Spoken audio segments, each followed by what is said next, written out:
Hi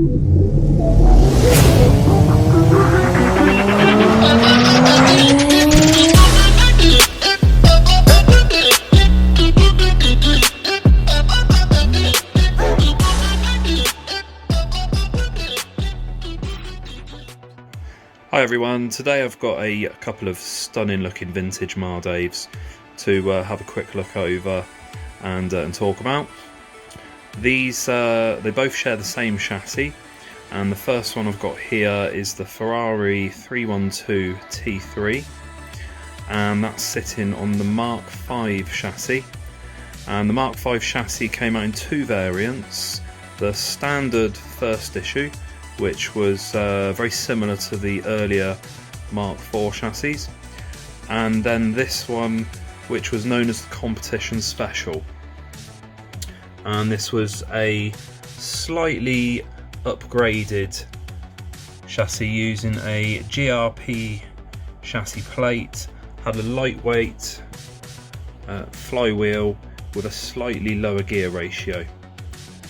And I felt a bit bad the other day saying about the Autocross Special being a little bit of an ugly one.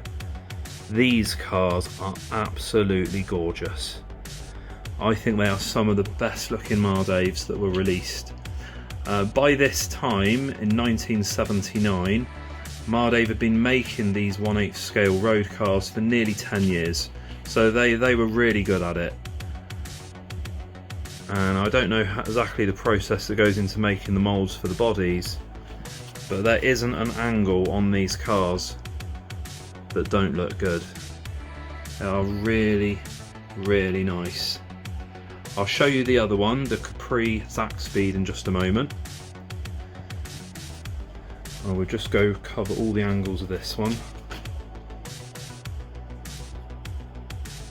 Yeah, very, very nice.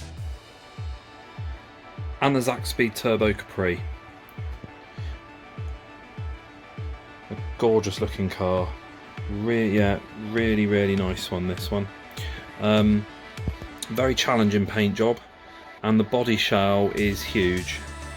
Easily the largest of all the 1/8 scale Mardaves that I've worked on. I just love the design on these anyway. And what I'll do now is I'll take the bodies off both of them so we can have a look at the chassis underneath. So here's the Mark V Competition Special Spec chassis to have a look over.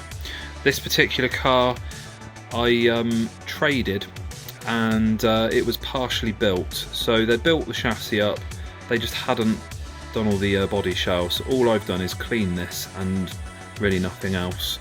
So you've got the GRP chassis plate there. That goes on to be attached to the metal back chassis plate there. I'll turn it over in a minute to have a look at that.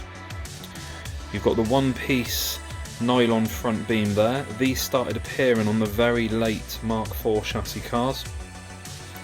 The radio box has been dropped in favour of a radio plate, which is holding all the gear there.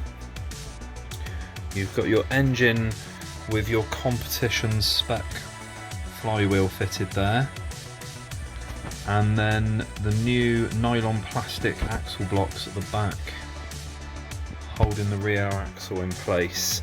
And then just to have a quick look underneath the chassis,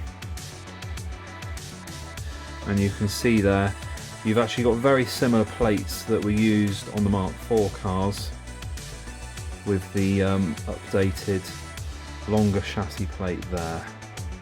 Okay, I will be getting some Mark IV cars out soon to have a look at, but before doing that I'm going to actually have a look at Mardave's final nitro car, which was made in the mid 1990s. Okay, hope you enjoyed. Cheers.